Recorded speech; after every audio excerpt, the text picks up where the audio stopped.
start the interview. As I said before, I appreciate you taking the time to do this interview with me. And of course, if there's anything that you want to start off with this interview, you certainly may have the stage at this point.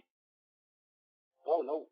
Well, nothing important other than to say thanks for having me and doing the interview with me, of course. And congratulations on getting your channel up and going. It's another outlet that we have to try to get the truth out there to fans. So I'm really happy about it. Thank you, RJ. I appreciate the compliments. And I just want to let everybody know out there that the first show is, of course, the first interview with you.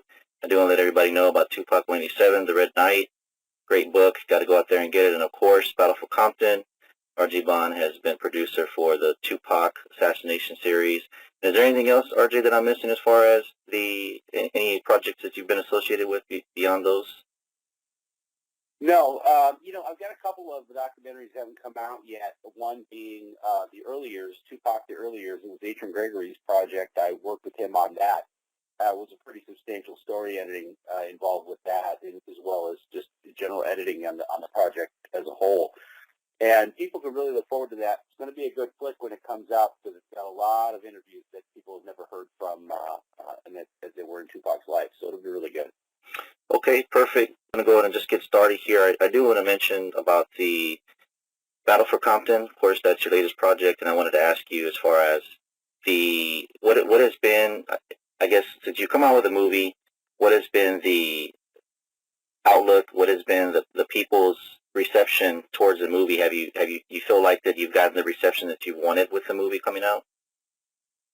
Well, I think that it has captured the interest of a lot of people, and just by virtue of the fact, even today, the Sun, the UK paper, did a story on an upcoming Oxygen, teledrama or teledocumentary about Tupac, and they probably spent a third of the article talking about that, and then actually 2/3 of the article talking about assassination, put a link for the trailer to the movie up there, put a picture of the confession letter up there, actually translating the confession letter. I mean, they spent more time in an article talking about the Oxygen documentary. They spent more time talking about Tupac assassination and Battle for Compton than they did on the Oxygen documentary coming out. Okay. So, I think that kind of says a lot right there, when they're saying, well, yeah, there's a new documentary come out, but you really got to go check this out. I think that's great. And, kudos to John Lockett and guys at the Sun. They've become good friends as far as the cause goes, and we hope that they get more out there. But what more can you say about it than, when the media is picking it up, we've had a lot of coverage over the last 6 months on the movie. And, it's been really good. I think that people are starting to understand you don't just have to accept one story in terms of what happened with him, and as long as somebody comes up with something viable, then there's always an opportunity that maybe law enforcement hasn't picked up the right guys. Maybe they're on the wrong track, or maybe it's a false narrative. So, we've had a lot of really good outreach on that. So, thanks. Oh, yeah, absolutely. I want to let you know that I certainly did. I really enjoyed the Battle for Compton movie. I thought it was an excellent piece. And as you said, there's always two sides of the story. It's just a matter of people using their critical thinking. But I do want to add, did you get approached by any networks, or has anybody approached you from television to actually produce something more than what is already out right now? I've been approached by Fox. I've been approached by A&E. I've been approached by a number of different television networks regarding various aspects of the Tupac investigation. And, sometimes you can strike a deal with them that makes sense for everybody. Sometimes you can't. And it really depends on trying to understand what the agenda of the documentary is. What's really in the minds of the showrunners. Are they going to give you a fair shake? The worst thing you can do is go to a documentary, say what you have to say, and then get played the fool. And that's just terrible, a terrible spot to be in. So more important to me than getting paid for doing the documentary or being a part of a documentary and saying, hey, I made it on A&E, or hey, I'm working on this Fox documentary, or like some other people get all excited about that. I'd rather be true to the source material, and and if that's not mainstream, fine, I'm not mainstream, and I'm okay with that. But to answer your question, yeah, I've been approached by all kinds of places to do projects. It's just a matter of whether or not that project fits the politics and actually furthers the plot lines or the threads that we've left in Battle for Compton. That's really what's important to me. Okay, perfect. Now, to turn the page on the actual, the basis of the movie is of course based on the confession letter from the Pattons, and I do have a few questions for you on that. And the first question I do have for you Sure. is, has behind closed doors or even publicly without anybody knowing, has Little Hapted or the Pattons, have they made a statement regarding just this confession letter coming out? Have they been displeased with the letter coming out, and have they, R.J. Vaughn brought this letter out, or are they pissed off about it, or what have you heard about that? Well, okay. So there's been two kinds of contact: the indirect and direct. The indirect kind comes from people like Mike Dorsey and some other YouTubers out there that like to do 20-minute long selfies. They Okay. these guys put it out that, oh, I'm going to get sued by the Pattons, and oh, I'm going to get sued by Little Half-Dead. No, they're going to sue me, da da da. You hear that. That's indirect. You hear that. I've been hearing, Reggie Wright back in 2007 when the first assassination movie dropped. He said he was going to be suing me in Nextel phones. It never happened. So, at the end of the day, you hear those indirect things. Now, the direct one is the fact that, Greg Kading took it upon himself with Mr. Dorsey to go out and somehow get an interview with the Pattons, the whole point being to try to discredit the confession letter, or to try to somehow prove its invalidity, I guess you'd say, or that it was invalid. And, that was a joke, because first you got to realize that the Pattons themselves weren't running around looking to have somebody interview them, okay? There's a lot of better organizations. I mean, when Sharitha Knight was on, she wanted to respond to comments that were made about her involvement with or her alleged involvement, I should say, with her ex-husband, Suge Knight, and at the time at Death Row, and her alleged involvement. She didn't reach out to Greg Kading. She reached out to TMZ. She went to the media, the legitimate media, about, what she had to say about that. And so, the Pattons had a whole lot of better places they could have gone to talk to the media about if they had a problem with it, or if they had something they wanted to say, or they wanted to deny it, whatever. In this particular case, Greg Kading interviewed them. And you can even look at the interview with the Pattons, which is very heavily edited, I might add, that in that interview, there's some questions that are asked, and there's a big jump cut. And after this big jump cut, heavy edit in the narrative, Danny Patton's got his fist clenched, and he looks just pissed off as can be. Mm-hmm. And, you could tell, 1,000 different things about that, or you could guess 1,000 different things about that. But if you realize and put two and two together, anybody with half a brain will tell you that, number one, the Pattons didn't call Greg Kading and say, hey, we want to use you to put our message out. Kading reached out to the Pattons and did what Kading always does, and that is tell them what to say or tell them what he wants to get from them. And, I'm sure the Pattons weren't paid. I can't prove that, but I'm sure that they probably weren't paid by Dorsey or Kading. And I'm not really sure what other leverage or what other, well, let me put it this way. You do an interview for one of two reasons, because you want to or because you're compelled to, all right? Mm-hmm. I don't think the Pattons wanted to do the interview, because if they really wanted to do an interview, they knew, like Chris Blatchford of Fox News, and so they reached out to, to begin with. So they know how to contact the legitimate news. They would have gone there to state their case. So that kind of takes the whole they wanted to out of it. So the only other reason they would do it is if somehow they were compelled to do it, and that kind of leads down a slippery slope in terms of what really motivated the Pattons to get on camera and say the things that they said, and, of course, how they responded to Mr. Kading's questions. So there was a response, and, of course, we watched it and saw it for what it was, and that's why we hired Susan Constantine, who literally wrote the book on body language and deception, and courtroom testimony and the subtleties of body language as it applies to false testimony.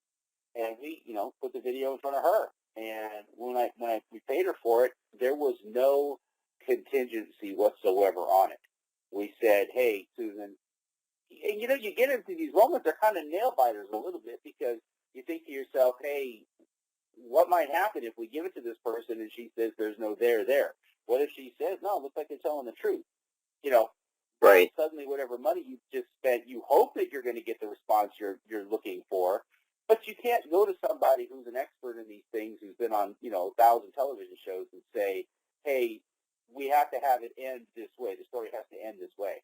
All you can do is pay them what they ask to be paid to review it and analyze it, and they will give you a report of what they think. That's it. So when we went to her, we had no promise that it was going to end up in any particular interpretation at all. None. You pay the person and you're going to get the report. So it's a bit of a nail biter, to be honest with you, when you go and you give them the money, because you're never going to get that money back, number one. And number two, you hope that it's a good investment, but if it turns out that it was a waste of time, well, then it's money you just threw out the window. So then you worry about, have I read this right? Have I not read this right? There's 1,000 things that go through your mind. Oh, yeah, absolutely. I will agree with you. I mean, of course, she's not going to, and I think the folks out there understand that she's not going to screw up her reputation or even her integrity just to give you the answers that you are requesting. I mean, of course, you look at that video and you see that both the Patton brothers are very, very uncomfortable when they're answering those questions. And as you said before, I mean, what compelled them to even do the interview with Greg Kading? Because, of course, number one, he's not a cop anymore.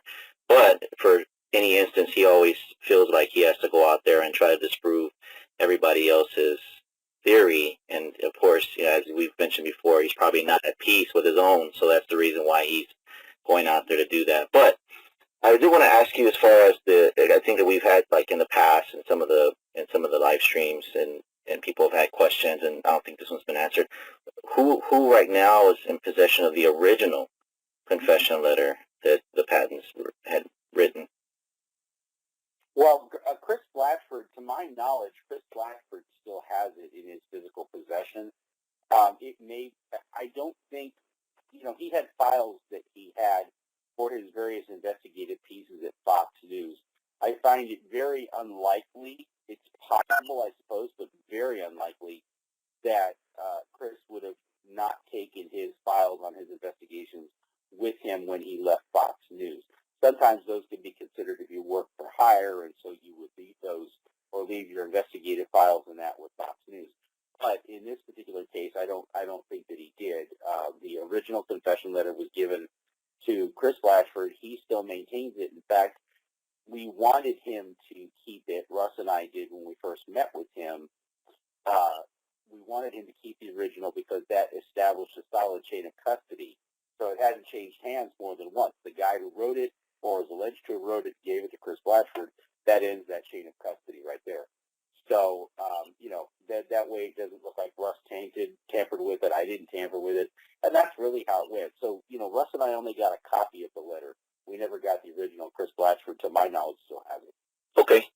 And then I wanted to ask you, are you still in communication with Chris Blatchford? Does he want to come out and speak about anything, or is he just pretty much just doesn't want any part to do with it, just because, of course, that would entangle him in another dilemma that he probably doesn't want any part of because he's retired now? Well, Chris is retired, and, Russell and I have not really asked Chris to come back and do anything to address the letter. We never asked him to, follow up on it. The only thing we did ask him to do was he wrote his own narrative of the circumstances surrounding the letter that we presented to the Los Angeles Police Department. Other than that, we haven't asked Chris to do anything, because he's pretty much said everything there is to say about it. He told a story about what happened at the time.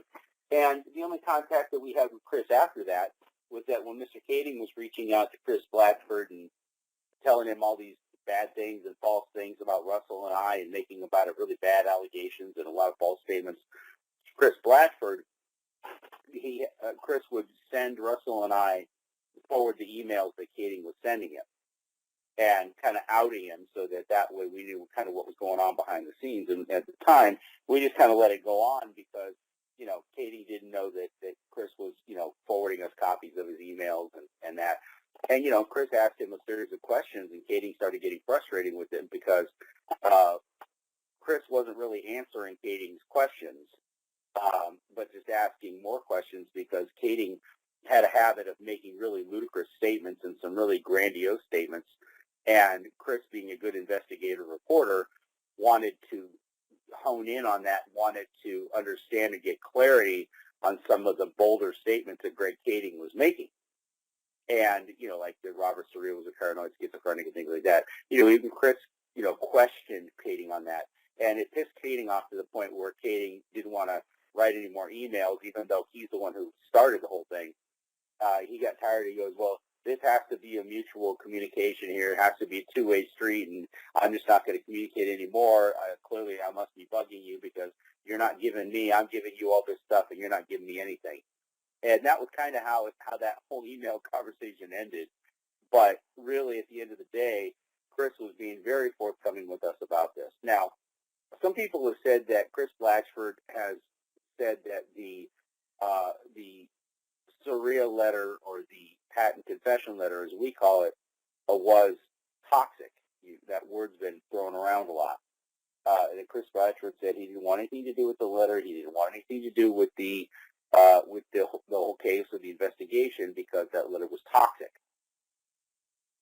From my understanding of how that conversation went, he didn't mean that the letter was toxic in the fact that it was bad or that it was not credible. He said it was toxic because it was going to get people killed. And he believed that the people that were behind the letter and the patents and those there, they're still out and about. And, he didn't want any hassle from people that are still out and about. At the time, Reggie hadn't been arrested, so, he was still out and about. A lot of the people that were in that letter and the allegations that were made of that letter were still around. They were still hanging out. So there's always a risk when these people are still out and about that if you go too hard on them or you do something, that might piss them off, that there might be repercussions from that. And Chris, just having dealt with the Mexican mafia in a book called The Black Hand that he'd written, he had his share of that, had enough concerns and fears on his plate that he just really didn't want to get into another controversy. So he stayed out of it, and then he retired and continued to stay out of it after that. Okay, perfect. So I did want to ask you, when you did the interview, or Constantine did the, the analysis of the, body language of the patent, when should we expect to see something more further on that? Well, we just released a video on the 31st about, whether or not the patents do little half dead. I'm going to pull the audio. I think I've still got it in my interview with Soria, where Soria actually talked about the circumstances in which the patents met Robert Soria, and where the patents met Little Half Dead, and that Robert Soria was there when it all happened. And if I can't find the audio, when next time Robert Soria calls in, I'll get him to tell me the story over again. But ultimately, Soria said that the patents did know Little Half Dead. Now, of course, when Kading asked them that question in the interview, it was very clear to Susan Constantine and very clear to us that there was deception there, that they were lying. And, Susan pointed that out. So we just released that video on the 31st. The next video that we're going to put out has to do with Malcolm Patton's statements. And Malcolm Patton, what he had to say in his body language. Malcolm has a bad problem. I'll give you a little taste of it. That Malcolm has a bad problem saying no and shaking his head yes. And that is a key indicator to most people in the deception detection world that somebody is lying, because their body is saying one thing while their mouth is saying something else. So, when they say, were you involved in the murder of Tupac Shakur? And he says no, and he shakes his head yes. Yes. What's there to make of that? Now, and again, this is the whole point of it. We're not drawing a conclusion to say that this absolutely means that he was involved, or this absolutely means this, and that's not what these interviews are about. That's not what these documentaries that we do and the deception detectors. I mean, this is up to the police. If they are being deceptive, that needs to be investigated. Somebody needs to pick up on that and go.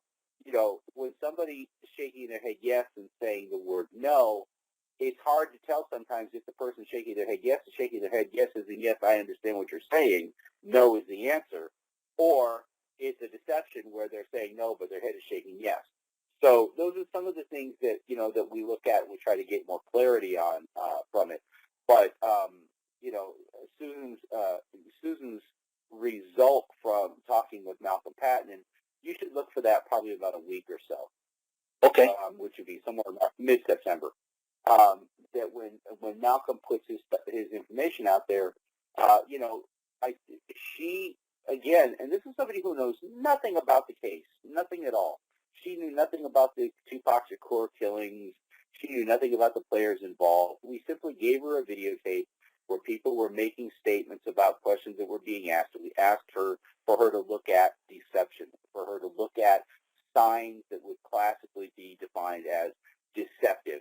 Are they telling the truth? Is this person being honest when they give an honest question? And she had no context to it.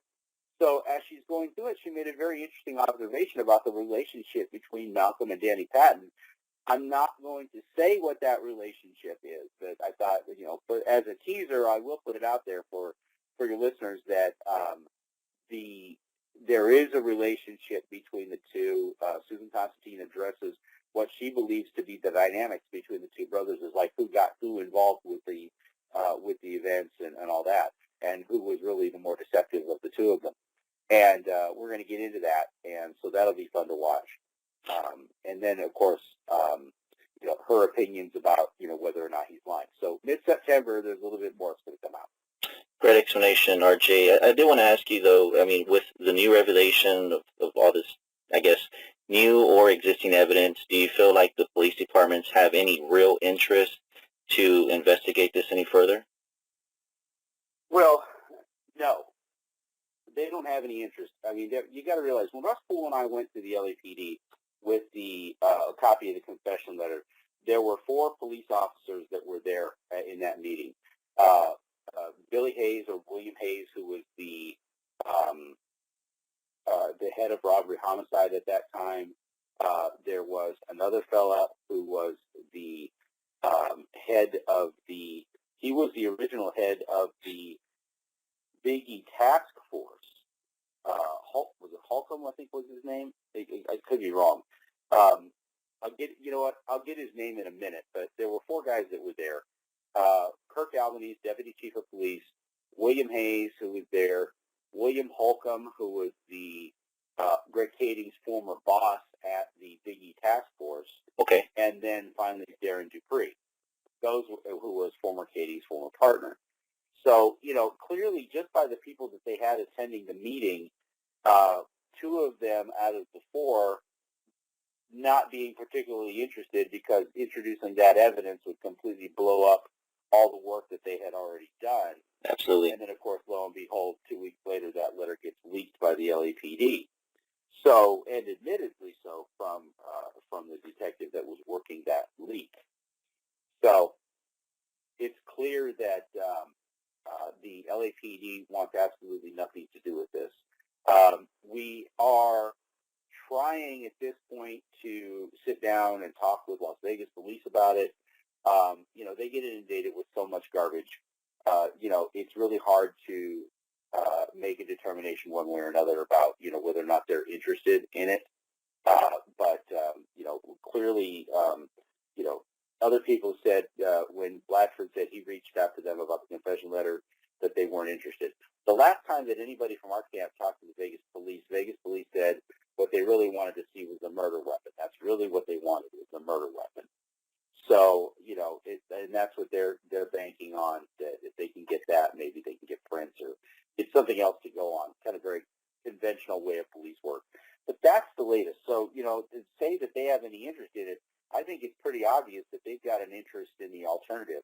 They've got an interest in seeing this thing not go at all. That they have an interest in watching us go away while they promote the Orlando Anderson narrative, because the Orlando Anderson narrative and the Suge Knight did it narrative don't involve crooked cops. Correct. So it saves a lot of time and hassle and money on the part of the city of Los Angeles. Yeah, dead people equal a dead end investigation. So basically, you just close the book on it, and it's all done with. And I've always said that the $400 million was the motive to create the other narrative, which is Greg Kading's narrative, which I believe is false. But to back up a little bit, you had mentioned the correspondence between Greg Kading and Chris Blatchford. That is in the Tupac 187 book, correct? You know, I have to tell you the truth, I don't remember if it is or isn't. I believe it is, RJ. I believe it is. Okay. Yeah, if it is, then yeah. It's just been such a long time since I actually went back and looked at the book. It's funny because Frank used to get asked those kind of questions about Before I Wake, and people used to say, well, what's the matter? Did you not write your own book? Yeah, I wrote the book. But it's been several years, and sometimes there's parts of it you think, oh, did we put it in there or not? And the truth of the matter is my original cut for the book was 600 pages long. So the fact that it ended up being 200 pages meant that 400 pages of data was left out. And we believe we got most of everything shoved back in there again. But when you leave out 2/3 of a manuscript in favor of a much more streamlined book, it's hard to remember what you left in and what you didn't. And that's my mea culpa in that. Yeah, I believe it's in there, and it's for any of the listeners out there that want to read that correspondence. Go pick up a copy of the Tupac 187, the Red Knight book, and just switching it up. I mean, I could ask you 1,000 questions about the patent confession letter, and I think I'll just ask you one more question regarding the patents. The Robert Soria, any idea when he's going to be getting out of prison? I think he's got 5 more years. Wow. To get out of prison, and the reason is because the kind of crimes that he was convicted of, and by convicted I mean he struck a plea deal. There was no trial. There was no proof or evidence put against him. He was told, as can happen in what we call well, let me back up for a minute. The prosecution in the United States now, prosecutors in any criminal case, what they do is a process that's called stacking, and there's no law against it. It's, to me, very dishonest, but there's no law against it, so they do it. And what that means is that they will go to the laws and they will look at something that you've done, and they will charge you not with one crime, but they'll charge you with several different crimes that are either just another way of saying what you did, or something that might be a result of what you did. So, defrauding the United States and money laundering, are they the same thing? Yeah, probably, but they charge them with 2 different things. Multiple counts, where if somebody's trafficking drugs, they charge them. You get caught and you got 5 different drugs on you. What they do is they charge you not with just drug trafficking in general, but they charge you with trafficking. Then they charge you with trafficking pot. Then they charge you with trafficking oxycontin, and they stack and stack and stack and stack. So when you finally go to trial or you get arrested, there's freaking 19 charges against you. Okay. And it's like the wall of, basically it's like the wall of China. It's going to come down. So you're a defendant in this case, and if you're Robert Soria or one of, tens of thousands of people who can't afford a fancy attorney, and you have to go the public defender route, it's the public defender is telling them, hey, look, you've got 19 charges up against you right now. Each one of them carries a 10-year sentence. You're looking at 190 years, worth of time. The court is willing to, and this is the deal the prosecutors make, we're willing to drop charges 1 through 15 if you'll answer guilty to 4 through 20. And you answer you plead guilty to the last 4, we'll drop the other 15. And that's kind of how they wheel and deal their way through, when people plead guilty to a crime. And Robert Soria was no different. They had stacked up several different charges against him that all were based on the same allegations, but they framed it 4 or 5 different ways, and then scared them to death by saying, if you go into the court and the judge finds you guilty in all of this, you'll never see the light of day.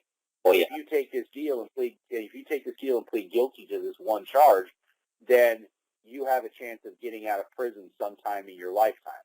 Yeah. And people get, and and I'm honestly, even if you're Reggie Wright, people take a look at that, and that threat and they say, you know what, yeah, I'm more interested in my self-preservation than I am in trying to fight it out. Maybe I've got the resources to win, maybe I don't, but what happens if I don't? So Robert, like a lot of people similarly situated, took the deal that the prosecutors gave him. There was no conviction in the sense that there was a trial and evidence was pointed out and there was overwhelming evidence against Robert, and, you know, the witnesses that were making claims against Robert, he never had a chance to confront those witnesses, as is supposed to be the right of a person being charged with a crime in the United States. That never happened. So the fact you could say he's guilty, as a matter of fact, yeah, that's true. But he wasn't tried based on the allegations and convicted beyond a reasonable doubt or even a shadow of a doubt based on evidence. He just took the deal because he didn't want to spend more time in jail than he thought he needed to. And I wish I could say that Robert was alone. There's tens of thousands of people sitting in jail that had a similar situation. So that's what's happened with Robert. That's why he's not getting out soon. The nature of his crimes, he's not normally eligible for parole or probation because of the nature of the crime charged against him. So he's going to do the full ride. Now, the good news is that he's going to college. He's taking college courses there. And the penal system in California recognizes that as a prisoner, if you're willing to do something better for yourself, they'll knock time off your sentence. So going to classes and getting a degree and things like that, knock jail time off of his sentence. So the good news is that he'll be out for a while. In fact, I just got a letter from him, and you know what? Okay. Never mind. I got it right in front of me. Nice. Okay. So I just received this letter from Robert Soria. This was dated the middle of August here. One of the things that I wanted to point out is, you know, he says, I hope everything is getting better. How's school going? Anything new? Did you ever get a hold of my sister? And I have talked to his sister, but not recently. He says, I know things are hard for, you because nobody wants to talk. I can just imagine what people are going to say once I get out. My time is going by fast, and I just need to keep myself occupied. And that's really important because that's directly from Robert, and I think there is going to be a lot of people that are going to have some explaining to do when Robert actually gets out, because then he's not the guy sitting in jail that they can just throw rocks at and accuse him of being a paranoid schizophrenic and that. The guy's going to be out. And once he has a chance to actually face the people confronting him, I think there's going to be a whole different dynamic going on there. You know, I was going to say, I know that Robert Soria probably, like many people, they just go ahead and just take a plea deal because they don't want to leave their freedom in the hands of jurors or even a judge who's just going to go ahead and just slam the book and throw them in jail and never think twice about them again. So, yeah, I can certainly understand that there's been people out there that have made a bunch of claims and whatnot. But, of course... it happens all the time. Yeah. I mean, it happens all the time. I mean, you're looking at, with Robert in particular, Robert happened to be going through a divorce at that time. And, you ask half the guys that go through contentious divorces in the United States, especially fathers that have children, that there can be very vindictive spouses out there who are willing to say anything and even get their children to say anything to get custody or control and or child support from the other spouse. It's not limited to just men or women. They both do the same kind of thing. But it's actually pretty common in divorces where there's these outrageous allegations that are blown back and forth against the other side. And what better way to get custody of your child than to make allegations that somehow the parent has done wrong by the child? And if you have a child that resents the fact that the father might be staying with them and might resent the fact that the child is staying with the parent that they would rather be with the other parent, then that child is even motivated, and it happens more times than you could want to know, that a child will get up on the stand and the child will say, yeah, my dad did this, or my dad beat me, or my mom beat me, or my mom was doing this, or she was taking drugs. And they make these allegations because they're kids and they're easily influenced and they love their parents. But if they really want something, they want to be with one of the parents, they'll say whatever. So that's kind of the situation that happened with Robert. I mean, it was in the middle of a very contentious divorce, a lot of jealousy on the part of not only his ex-wife, but a lot of his family members as well, because he comes from a pretty screwed up family. And, that dynamic of the woman that did the patent video and the nut job that she is. Oh, yeah. she didn't write the confession letter. She had nothing to do with the confession letter. She took credit for writing the confession letter and then said a bunch of horrible things about Robert when actually we got down to doing the investigation, and the evidence, the hard evidence, proved otherwise. Not hearsay, not what people say, not what they want to get on camera and say, but what the documents, the hard evidence say. And, it doesn't make it any easier, like I said, because on the one hand, he's got a screwed up divorce situation, and then on the other hand, he's got relatives that are actually after him and oppose him, his own sisters and brothers and people that oppose him simply because he tried to take care of their kids when they themselves couldn't have custody of their children, and they resented him for it. So Robert was just one of these guys that was just kind of, he tried to do the right thing, and, no good deed goes unpunished. Yeah. Well, the common anthem for Greg Cadian is it always seems like everything is rehearsed all the time, and he just basically feeds the questions and probably even the answers too. So the video that he had done, I mean, I take it with a grain of salt. I mean, it just looked too rehearsed to me. But segueing into criminal charges, we lead into Reggie Wright Jr., Reggie Wright Sr. Do you think anything's going to come about from those charges as far as any real jail time, or do you feel like they're gonna roll over and maybe blame Suge Knight for something to do with Tupac? Well, I don't think, if I had to be honest about it, just from what I'm looking at, and I've said this, many different times, so it's not unusual. You got to realize that, these murders happened 20 years ago. The world has moved on. Everybody's moved on. It's an interesting thing to think about. It's an interesting thing to make movies about, and occasionally you can capture the public's interest in it. But the truth of the matter, otherwise we wouldn't keep doing it. We wouldn't see another show on Oxygen or anything. But the thing you got to realize is that the Drug Enforcement Agency for the United States government does not care about two dead rappers. They don't care. The DEA does not care about two dead rappers. The DEA only cares about the enforcement of drugs and drug trafficking that's happening at the time. No better show on TV right now than the show Narcos, because I love that show, and I just got done watching the third season of it. It's fantastic. But it shows you that in the minds of the drug enforcement agents, they are so single-minded of focus. And that goes for the ATF as well. They're so single-minded of focus, they want to catch drug dealers. They want to catch bad guys. And they want to catch them in the act so they can put them in jail and get the drugs off the street. Now, absolutely nothing of what I just said has anything to do with two dead rappers, okay, no matter how great a rappers they might have been, okay? And so when they arrested Reggie Sr. and Jr. for the drugs, even if Reggie had, literally gave them the blueprint and the maps and the guides and the books and the murder weapon for the murder of Tupac Shakur and or Biggie Smalls, the ATF and the DEA are not going to accept that as a bargaining chip for Reggie to get out or do less time. What they want to know about is who are you buying the drugs from, who are you selling the drugs to, how are you moving the drugs, and who else is doing the same thing that you are, even higher up the food chain. That's what they care about. So if Reggie's going to give them any information at all that would be valuable to them, it's not going to have anything to do with Tupac or Biggie. So the whole idea that he's given up Suge Knight, the only reason I could see that would have, or Suge Knight give up Reggie, the only reason that I could see that having any traction whatsoever is if the information that either one of them are giving are talking about drug trafficking and money laundering. I mean, it's no secret, 20 years ago, Death Row Records was being investigated for what? Drug trafficking and money laundering. Absolutely. Okay? Mm-hmm. And and they were investigated for that. The death row officers were raided as a result of that.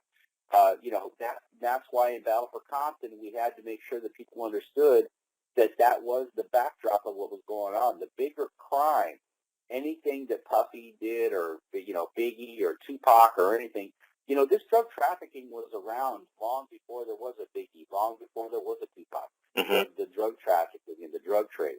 And so that's going to be much more lucrative. That's going to be much stabler. That's been around for a lot longer, and that had a bigger commercial value than a Tupac Shakur. I don't think anybody's made $1 billion off of Tupac Shakur yet. Maybe it might come close with record sales, but in terms of $1 billion a year off of a trade, that's no rapper's going to do that. But the drug trade will. You move coke, they will. Right. Back in the days when Death Row was around, in the mid '90s, the cartels were moving 30 tons of coke a month into the United States. I mean, they had over $1 billion they were paying out just in drug payoffs to pay off locals and sheriffs and all that. So, clearly that's the bigger crime being committed and the more far-reaching crime that's being committed. And we felt like we needed to put it in Battle of Compton because it was confirmed to us by multiple sources that Reggie's were in the middle of all that. So, lo and behold, we dropped Battle of Compton. 6 months later, boom, they get arrested for what? Drug trafficking and money laundering. Yes. Based on a multi-year investigation. So, I the only thing, again, because, we have a dotted line to Suge Knight being involved with the drug trafficking and money laundering. I think he knew a lot about it. He certainly knew where the bodies were buried for it. How heavily he participated in it, who knows? But I think that he could give up information regarding the source of that and how that all started and where that all came from and, who was involved at what time. I don't know what his involvement's been over the last 5 years as far as Suge Knight goes. Half that time he's been locked up in prison. So to say that Reggie's got a lot of information on Suge for drug trafficking, most of that information is going to be pretty dated, and none of that information is really going to lead investigators to catching anybody else. Okay. Now, case in point, we just heard from an inside informant that we've got that the FBI or the U.S. Attorney's Office went to another postal carrier, not the post office, but another company that does the same line of work of shipping parcels and all that, that they went there and that they raided it and that almost 24 arrests were made. Wow. And they were made right after that sealed motion was filed with the federal court that blocked whatever information Reggie Wright was giving, or for whatever reason they wanted to move his arraignment date for 90 days. Clearly, the U.S. Attorney's Office didn't want anybody to see why. And so that's information that, is clearly part of an ongoing investigation. And then suddenly now people are getting arrested. Now, well, that's what the DEA wants. Reggie gives us information. He's going to say, well, we weren't just doing it at the post office. We were doing it over here, and we were doing it over there, and this is the other way these things got done. And he's laying out how it all happens, and he's giving up names. Well, that's what they don't want the public to know, because that would have ruined it for them to go in and make another raid and arrest a whole bunch more people. And that's kind of the cycle of how these things go. And again, not knowing that Reggie's were going to be arrested, maybe it was inevitable that they would at some point. Crooks generally get caught. But not knowing that, we still took the time in Battle for Compton to explain in Operation Big Spender that federal investigations happen in waves. It's not just all at one time. They prosecute a bunch of people, and somebody rats out a whole other group of people. Then they go and prosecute and arrest all those people, and out of 24, one may rat out a whole bunch more people. Then they arrest another 24, and then one may rat out somebody else. So you arrest 100 people, you get 4 rats. But at the end of the day, it helps the DEA move forward in their investigation. That's really what it comes down to. So we pretty much know that Reggie Wright Sr. or even Jr., their fate is probably sealed criminally or even on the streets if they get let loose, because, a lot of times you get let loose when, you probably give a little bit more information than you should be on the streets. But I did want to ask you, though, Reggie Wright Jr. was affiliated or had an affiliation with the Grape Street Crips. Do you think that would have anything to do with him maybe seeking protection from Suge Knight when Suge Knight was out of prison? Well, I think that's a great question, but I think that more important than that question is whether or not Suge Knight's shooting at Tams, which largely involved Crips being involved with that. It just also happens to be a producer, an associate producer on Greg Kading's new television show too. So I found that to be a little unusual. Usually you don't see gang members as producers on TV shows, but maybe there was something done for him. But the question becomes more along to these associated with the Crips. I think that actually puts everything that we talk about in Compton with the Long Beach Crips and the Southside Crips and all these different Crips sets that some of them were warring with each other, but you'd be surprised how fast they get their act together collectively if they've got a common interest. We've seen that 100 times. But I would suggest that Reggie's association with the Crips, provable association with the Crips, really does call into question the whole motive around Suge being taken out in Vegas in '96. Who might do that and why and how. Little Half Dead's involvement. He was a Crip. Long Beach Crips. Long Beach Crip. Mm-hmm. There's a lot more questions that get raised when you think about the fact that Suge Knight was running Death Row Records, and when he was running Death Row Records, the Crips were kind of a second class or second tier group to the Bloods because Suge just favored the Bloods. And then once Suge was gone, Reggie was running Death Row Records, and suddenly you saw a whole different change in that dynamic of the studio there. The Crips were much more heavily involved and were doing different things.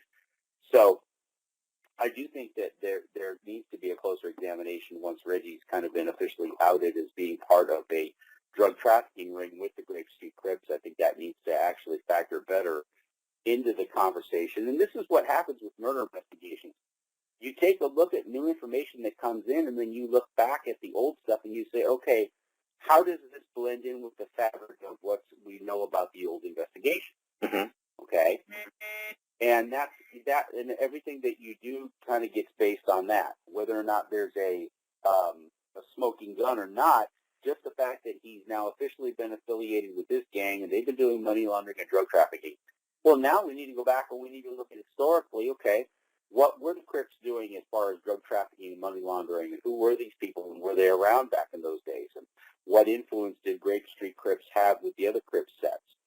Those are all things that we can recursively go back and look at and check out to see, is there anything worth pulling back out of it again? And that helps you enforce the fabric of the investigation. An investigation is like a piece of fabric. It can be very sheer, it can be very thin, it can be very flimsy, or it can be Kevlar. But the difference between the flimsy fabric and the Kevlar is how many threads there are, how tight those threads are, and how strong those threads are. And, that's kind of how we keep approaching the confession letter the same way.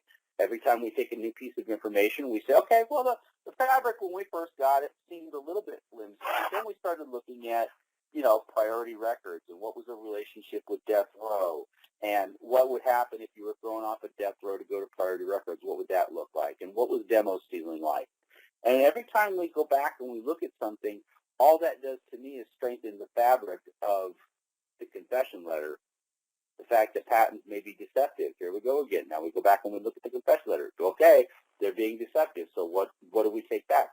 Does that strengthen the fabric of the confession letter? Does it strengthen the fabric of the theory? I think it does.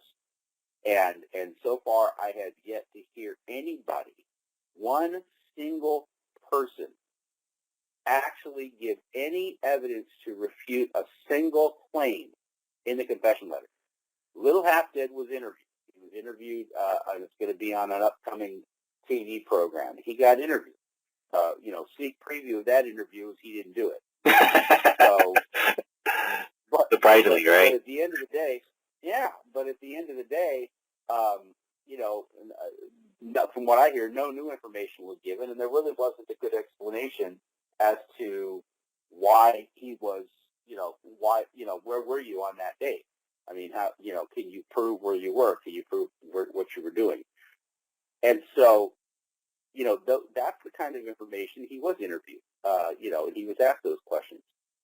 That's the kind of stuff we go back. But other than people just saying, nah, which we call the nah defense, nobody's come back with a single thing to say, okay, the confession letter is wrong. And people have tried because they go, oh, well, the confession letter says that Tupac didn't write Brenda's Got a Baby. Oh, that's horseshit. He wrote Brenda's Got a Baby, so the confession letter is wrong. No, that's not what the confession letter says. The confession letter says that Little Half Dead claimed that Tupac ripped off his stuff. Okay? Big difference. Right. Okay? Big difference, because the only person making that accusation is Little Half Dead. Not the letter, not the patent, not me, not Michael, not anybody else.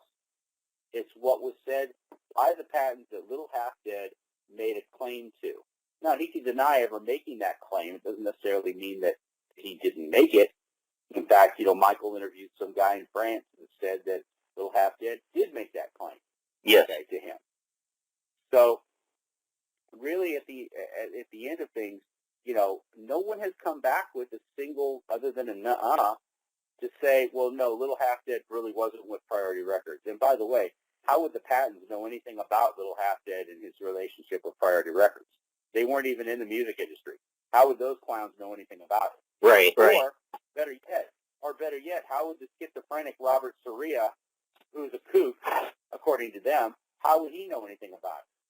How would he know anything about the relationship between Death Row and Priority Records? He's not in the music industry. Right. And he certainly wouldn't understand what the impact was of that if you were on Death Row Records and you got stepped down or your contract was sold to Priority Records without you knowing. Okay? What that would mean or what that would do to somebody's ego, especially if you're a musician. What that would do to your ego. Soria doesn't know that. Patents don't even know that. So the fact that all this information is communicated in a letter, until people start coming back, and this is really what I have to say, until people start coming back who claim the letter is bogus and start proving why the letter is bogus, they're just a bunch of idiots, because they're not coming back with anything concrete. They're just coming back with what's called the nah defense. Okay? Right. Maybe Tupac wrote Brenda's Got a Baby. Maybe he did. Maybe he never heard anything on a demo tape that remotely resembled it. Okay? Maybe none of that's true. But right. If that's what Little Dead believes, that's all it takes. Absolutely. That's all that's important. Absolutely. That you believe it. Or he might have just told some people that. Maybe he was drunk one day and ran around, blah, blah, blah, running his mouth saying that, that Tupac stole my song, Brenda's Got a Baby, I gave him a demo tape, and da-da-da-da-da. And they're all laughing, having a good time, and that's what the patents remember of the conversation. However, it's a little more detailed than that to go into the confession letter. They go into a lot more detail. But even if that was the case, and he was just shooting off his mouth about the whole thing, that still doesn't mean that the two can't be true. Tupac wrote Brenda's Got a Baby, and Little Half Dead tried to tell people he wrote it. Big deal. Absolutely. And people got to realize that R.J. Bond, J-Mix, and anybody else didn't provide these details. It was the patents that provided these details. You guys just basically conveyed what the letter was saying, and that's what people don't realize, is that you guys didn't make this letter up. They're the ones that came out with all the details. So, Yeah, I mean, I wasn't even into the Tupac investigation. I had pretty much just met Frank Alexander in '97. This letter came out in 1998. I think half of the public's perception on the confession letter comes from the fact that they think this confession letter just came out. That somebody just wrote this confession letter last year or 2 years ago. This confession letter just came out. This confession letter was written in freaking 1998. Okay, so R.J. Bond, Jesse, none of the people, Conspiracy Radio, none of the people that support what the confession letter has to say, even Russ Poole, who was actually around at that time, but none of them had anything to do with this letter engagement because none of us were involved at that point. Right. So that's the most ludicrous thing out of all of it, is that somehow we're putting out a bunch of crap. The truth of the matter is that we found nothing in the confession letter to be factually incorrect. Is it a little broad at times? Yeah, it's a little broad. Is it open for interpretation? Yeah, it's a little open for interpretation. But if the truth of the matter be known, there's nothing in there that somebody can actually put a fork in and say, this is actually not true. Like if it had said that Little Half Dead had been assigned from Death Row Records to Disneyland Records, okay, and that Little Half Dead was part of the new Mickey Mouse Club. Right. He was pissed about that. Okay, then somebody might be able to say, no, Little Half Dead was never part of the Mickey Mouse Club. That's absurd. All right, and that would fit in just fine with the mind of a crackpot and paranoid schizophrenic who might say something like that. So they say, see, we proved it's wrong, and that means that, the guy who wrote it is a nut job. Okay, that's fine. But so far, nothing has come back. There's not been a single part of this at all that they have done. So that they've done to sway this. So what they do is they do what Johnny Cochran did in the O.J. Simpson trial. When Johnny Cochran did the O.J. Simpson trial, one of the geniuses of the defense there was that they didn't attack the DNA evidence. There was tons of DNA evidence that made O.J. Simpson look as guilty as hell. But they never got to actually get to the DNA evidence because what they did was they attacked the cops that collected the DNA evidence. Right. Okay, basically killed the messenger. They didn't attack the DNA evidence because there's no way they could have won that fight. But even back in those days. But what they did instead was they attacked the people that collected the evidence because they're fallible, and in the minds of the jury, well, maybe they're going to, and this is the part where the argument kind of fell apart and never got that far. What, you're going to magically, Mark Fuhrman's going to create DNA that doesn't exist? He's going to get his molecular gene splitter out there and start creating DNA because he doesn't like black people or something. Right. That was how ludicrous the argument really was when you stripped it down. But that's all you needed to do in a murder case is bring up the suspicion or the reasonable doubt that maybe these cops might have planted or tainted evidence. Right. Okay? That's all you need. Then you don't even have to talk about the DNA because you already compromised the case by saying that the person who collected it was a racist. Whether or not he was or wasn't. Right. So, you look at Kading and Dorsey and people of that ilk that want to attack the confession letter, instead of attacking you head on and saying, let's see what we can disprove about these things, okay? Let's see if we can disprove what was said. I mean, it would have been better if Will Hafted and the patents at least admitted that they knew Robert Soria. They said he was a crackpot and said that, he was a paranoid schizophrenic and these other things.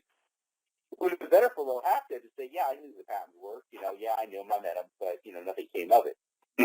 But nobody has come back at this point and said a single thing or provided a single document or piece of evidence or anything that disproves anything in the confession letter. Yet, they turn around and they're involved it all day. Oh, no, it's all bullshit. Oh, it's conspiracy theory. Oh, it's that.